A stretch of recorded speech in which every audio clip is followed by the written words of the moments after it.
For millions of years, the skies were the exclusive domain of the birds, the bats, and the butterflies. For millennia, men have watched them, envied them, and sought to emulate them. But it's only in the last century that we've succeeded in joining them in the adventure of powered flight. In that short time, flying has evolved from a perilous enterprise to the safest mode of transport the world has ever seen. We owe much of that to the developing technology, but it's also due to the skill and training of those who operate the planes, the pilots.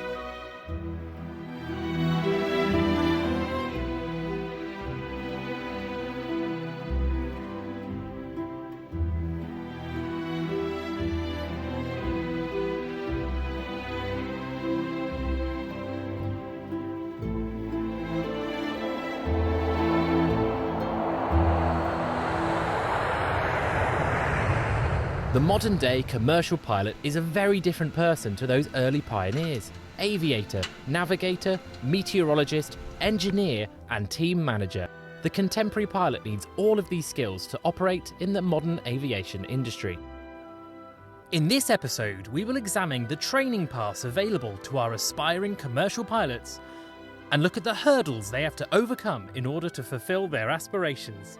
We will then join a new class of recruits for their first few weeks at the Skyborne Airline Academy.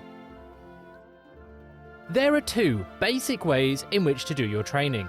The first is to do an integral course at a recognised flight training school.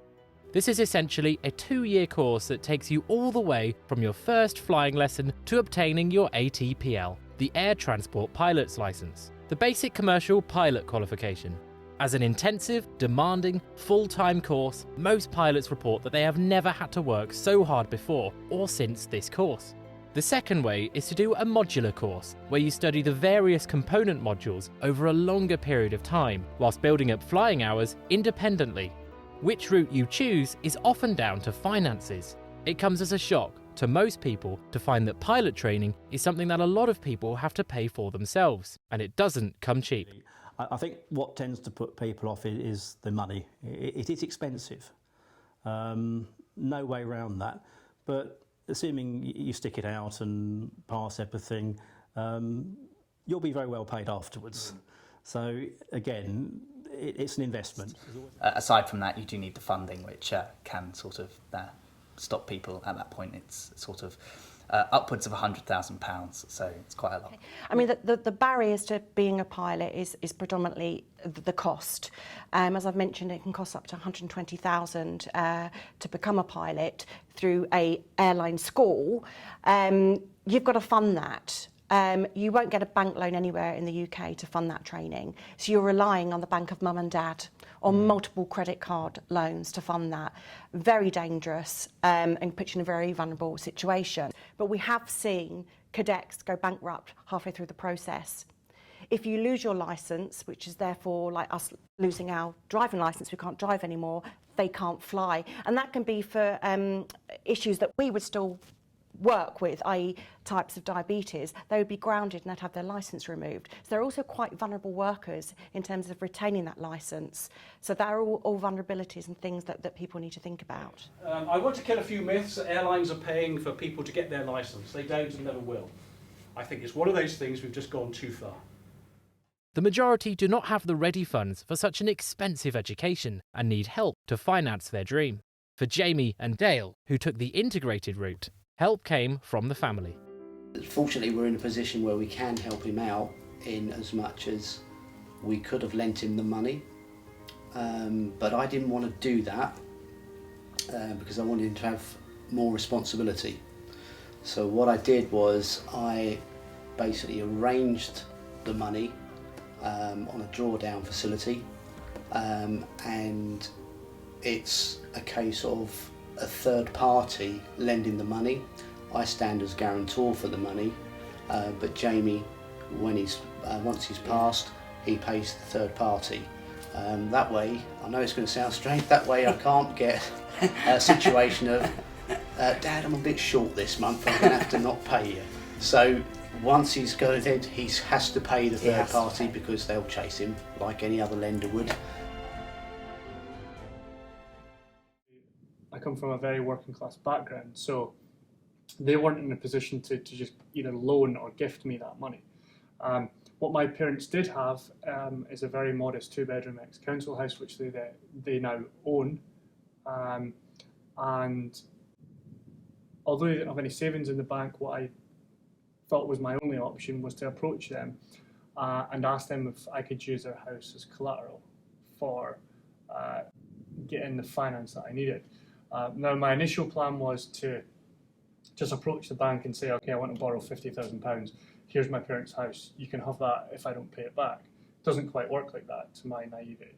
So it was explained to me that the only way that could possibly be done is if the house is remortgaged. Fast forward 3 months, after a bit of reassurance, putting insurances in place, including life insurances and things like that, they eventually agreed to it. With their combined salary and my salary together, the 3 of us were then able to remortgage the house, but it meant that I had to be put onto the title deeds, become an owner of the property, and obviously become a borrower in terms of the mortgage. It worked, however, it doesn't come without its snags. Between us doing that with the remortgage and me completing my training and buying my own marital home, second home tax was introduced. So I was then hit with a tax bill for several £1,000s when I came to buy my own house that I live in, because of the route I had to take to finance my training. This self-financing is not without risks. Apart from the obvious requirement to pass all the examinations and tests, a medical diagnosis, such as epilepsy or heart disease, could bring your career to a halt before it's even began. Fortunately for Dale, his gamble paid off. Within a matter of weeks of me finishing my training, I had a number of job offers. One of those offers was where I wanted to go, and I took up employment with that airline, and I've been flying for them for the last almost 2 years. Great. Fortunately, for those who aspire to become commercial pilots, but who do not have access to the funding for an integral course, there is another option. It can be done part-time, which can be combined with another career, providing money for the training. This is referred to as the modular route. You could train to be a pilot using what we call the modular route. It's a very good route, very good training, as is the integrated training. Slightly less expensive, so you could complete modular training for about $35,000. The good things about modular is that you could work another job, earn and pay for your training as you go along. For the majority of it, obviously at the end when you're doing the flying, you might have to leave your employment. However, you need to be mindful that if you're lucky enough to secure a job at the end of it as a pilot, you might still have to find up to another $35,000 to fund your own type rating. So you're still talking about a cost of about £70,000 in some cases. There was only one avenue available, which is to do the modular route. That's because I'm not from the wealthiest of families, and that was the only route I could take. I'm not exactly in sort of the best job at the world. I'm not earning hundreds of thousands, so that was the only option available to me. So that also means it gives me a bit more flexibility about how I can do it. So I can study in my own time. I get a bit longer to complete it. There's not as much pressure. And effectively, the reason why I'm doing it is because it opens up a lot more doors, a lot more avenues to then take for a flying future. So with the modular route, you're funding yourself as you go along. Yes. Obviously, it takes a lot longer than the Yes. kind of integrated route. And so this is a part-time thing. How do you fund that? Okay, so I work, at the moment I work in finance, I work in a bank. I have been working there since I started. I've sort of went through the structure of a 9 to 5 job just means I have the capability to come here on the weekends and study in the evening, so it made sense. I started in a sort of an entry-level job. I've worked my way up through, like anybody does in a corporation, and I've never been paid a huge amount of money from the get-go. And because of that, it really made me realise anybody can do it if they've got the passion to do it. Seb Strata has taken 5 years on his modular course. He has now completed his training and accepted his first job as a first officer in a commercial airline. The bottom line is you need the money. Without the money, you don't make any progress. And I looked at where I was and what my circumstances were, and I knew that the only way that I'd get that is by working. And I thought, well, what am I good at and what can I do to make the most amount of money as quickly as possible? So I decided to play the long game and go to university to study computer science. And because I'd been working so much with the flight simulators, I'd learned a lot about computers in the process. So those two things sort of went hand in hand. And then my plan was, well, I'll graduate and then I'll be self-sufficient enough to earn a wage and then pay my way through my modular flight training. So after graduating, my sort of treat to myself was to go and have my first trial flight. And I actually found out my degree grade when I was sat in the aircraft. I got an email and it's like, yeah, you passed your degree. And that's when I went for my first little flight in the UK. What I realised was that you just have to, instead of looking at the whole thing, it's like looking at the top of Mount Everest. You have to just do it bit by bit, you know, put one foot in front of the other and get through the next hurdle and the next hurdle.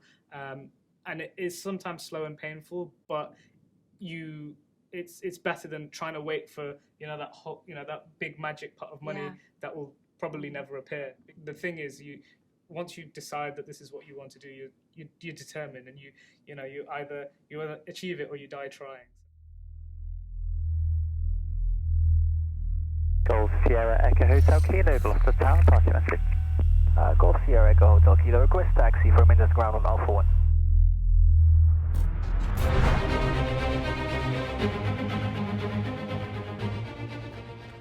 The newest flight academy in the UK is Skyborne. With its UK headquarters located at Gloucestershire Airport, Skyborne offers both integrated courses and modular training components. Rather than simply training cadets to fly, Skyborne has specifically focused on training pilots to enter the complex career of commercial passenger aviation.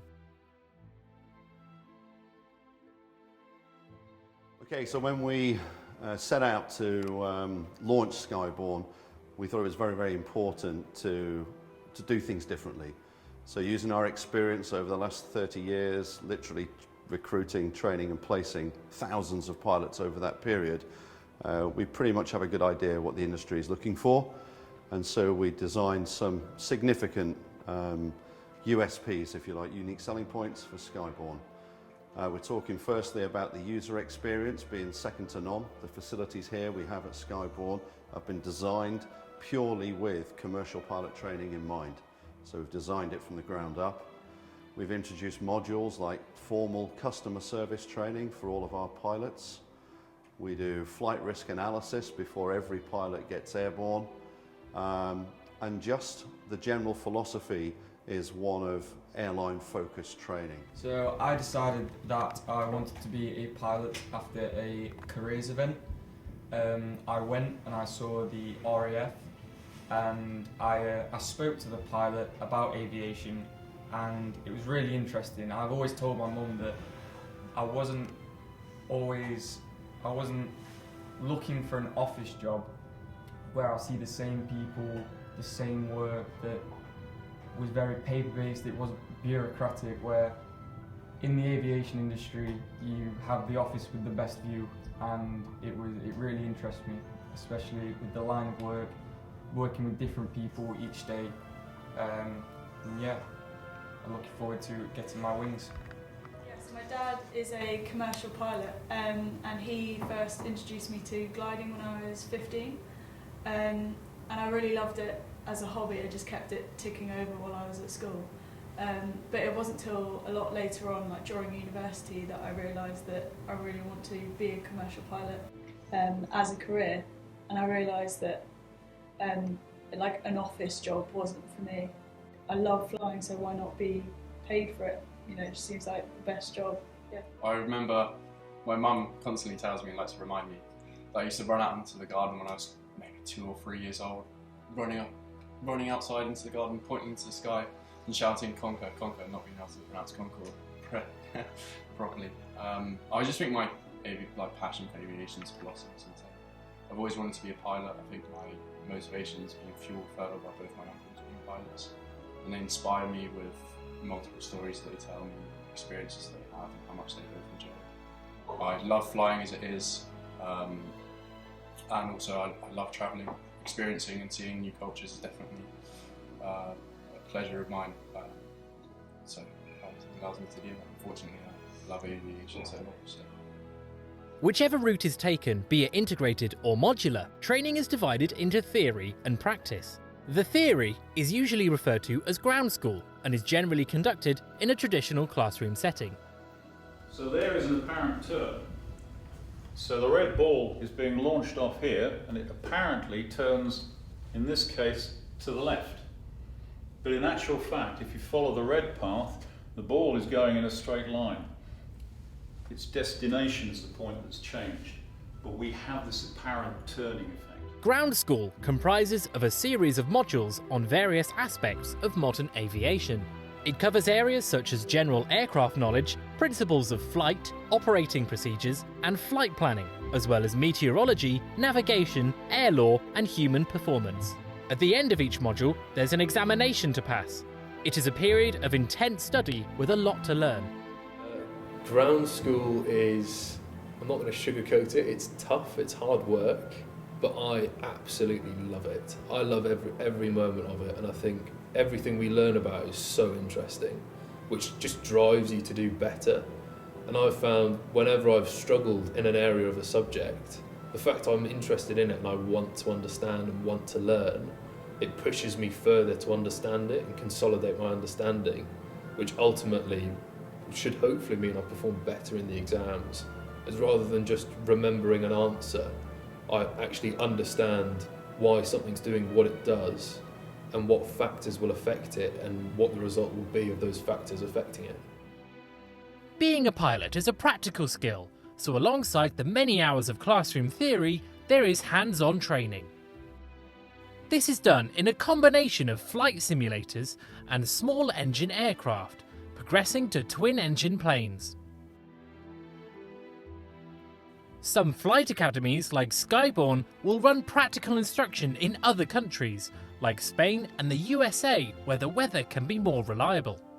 In total, trainee pilots must complete a minimum of 1,500 hours of flight time in order to get their air transport pilot's license. Only 100 hours can be completed in simulators, the rest must be actual flying. This is the equivalent of flying 8 hours a day, 7 days a week for 6 months. Most cadets will start in simple single-engine planes with an instructor, and this is usually the aircraft in which they will first fly solo. There are no set number of hours of supervised flying before the student goes solo. It goes quite quickly, Yeah. because you never really know which flight leads onto the solo. It's quite a surprising one. Yes, it is. And then you just get told to, on the next one, land. And then before you know it, your instructor's jumping out and you're having to do the full start-up, first radio call on your own without being able to glance over at your instructor to see if you're doing it correctly. And then given permission to taxi and you're doubting yourself, am I going the right way? I'm 100% sure this is runway 27. It is, you're right, okay, we're good.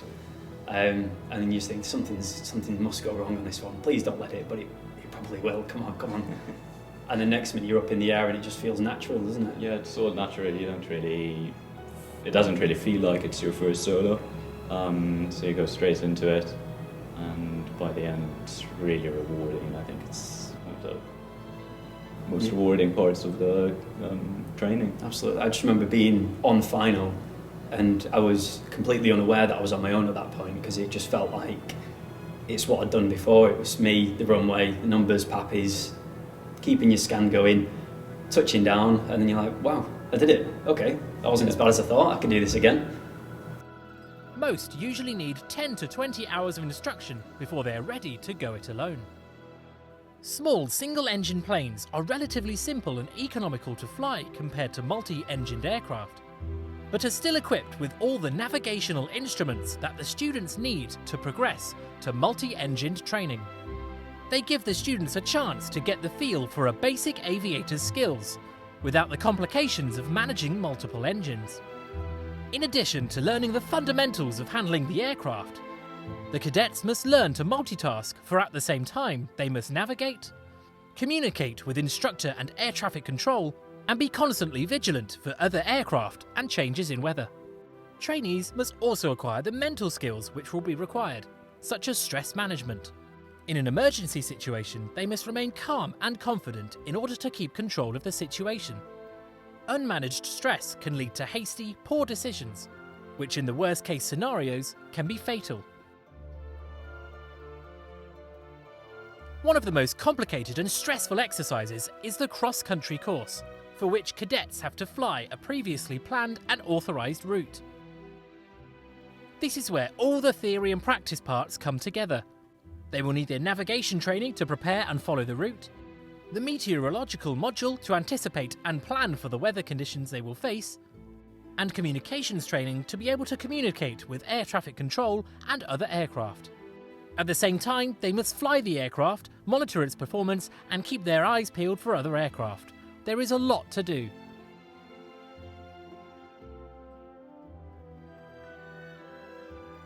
Ever since I first started flying, I was determined at some point I wanted to fly over my house. And due to some reasons in my first navigation, I think it was due to weather, we landed a little bit early, so I had a bit of extra time to play with on my first real nav. So I ended up getting another map so I could change maps from the southern to the northern charts. And I headed up to Manchester, and I still won't forget the time I first called Manchester Aerodrome Tower radar to try and get a transit overhead, and them accepting it, and me actually flying overhead Manchester Airport at about 1,500 feet, being able to see the whole airport beneath me, all the EasyJets, British Airways, everything that was in. It was just surreal. And next minute, I'm straight over the Reebok Stadium, which is a 2-minute walk from my house, flying over on the local area. It was fantastic. I mean, yeah, I feel sorry it's something you couldn't do really, which I'm sure you'll do in the future. I think the sights you get to see, it's quite different seeing it from above. It's a different perspective, and it just sets a new scene for you. I wasn't as lucky to fly over my house because that's a few thousand kilometres away. Yeah, I was quite lucky. Most of my family and friends were tracking me on flight radar, trying to take pictures of me. So when I did fly overhead, they were all talking to each other. Apparently my mum was waving, but believe it or not, I couldn't see her. She was probably a little speck on the ground somewhere. So yeah, managed to fly over my girlfriend's house as well, which was quite nice. Being able to spot it out and find it, I was quite proud of that actually. Because I always thought prior to flying, am I actually going to be able to find out where I'm going? Am I going to be able to visually see something and fly to it? Because there's no point you can really press pause and be like, okay, where am I? I know where I am. Yes, okay, continue. You'd wish you could press pause sometimes. You kind of know where you used to be and where you're probably heading, but that's about it. So yeah, it's quite fun when everything comes together. Yeah.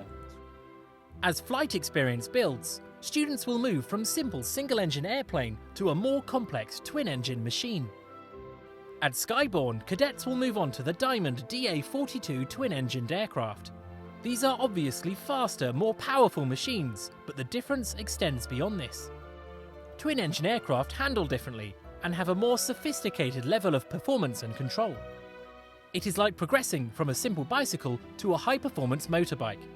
Many procedures are different in the twin-engine machine. For example, an engine failure in a single-engine plane necessitates the pilot finding a flat area in which to make an emergency landing. In a twin-engine aircraft, however, pilots learn how to fly on a single engine. The twin-engine aircraft bridges the skill gap between a basic simple airplane and modern jet aircraft. As training progresses, more skills are required. Many extra skills are referred to as ratings. For instance, at least 75 hours of flying time must be in reduced visibility, where the pilots will rely on instruments to take off, navigate and land, referred to as an instrument rating. A night rating requires a minimum of 100 hours flown at night.